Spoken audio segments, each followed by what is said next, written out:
That does lead us into today's forgiveness. As I mentioned, instead of New Year's resolutions throughout the month of January, we're going to be forgiving folks in Philly sports history, whether or not they are our players, coaches, opponents, general managers, even some owners are in there. And today, we're going to forgive Joel Embiid. And look, here's the situation with Joe.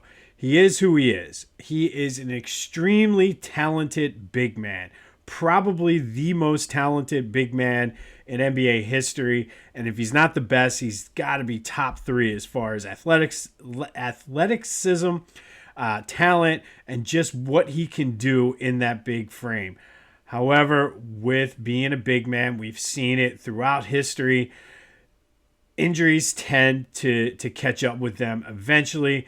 And for Joe, a lot of the injuries have been bad luck. The freak injuries, I've talked a lot about this, the elbows to the face, not knowing how to fall early. I think a lot of people forget that prior to coming over to play at Kansas, he'd only been playing basketball for a year or two. Like, very, very raw talent. So he had to learn all that stuff as he was growing, as he was kind of filling out his body. So that played a role early in his career as well.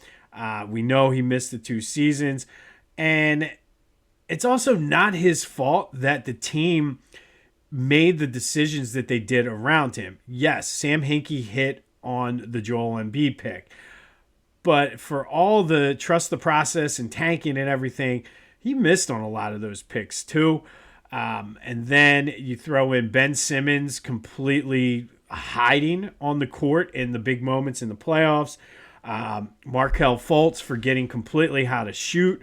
The horrible Al Horford experience, trading away, or not trading away, but I guess it was a sign and trade. So trading away Jimmy Butler, who probably had the best rapport of anybody with Joe. That's not his fault. And I know he kind of, in the playoffs, sometimes doesn't come up big, but he's had nobody around him really until Tyrese Maxey last year. And it's just, that's not on him. It is not on him. It goes back to even with Allen Iverson.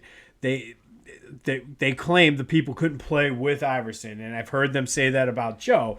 But you got to find the right pieces. And really, like Ben Simmons, the red flags were there.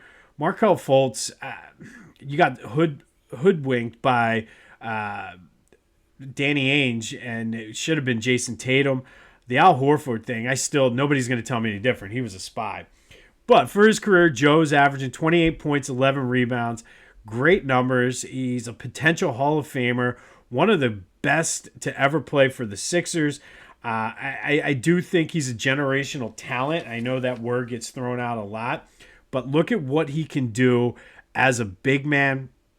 Again, the injuries, it is what it is. But he's had no help. And that, again, is not on him. Ben Simmons completely hiding in that Atlanta game is not his fault.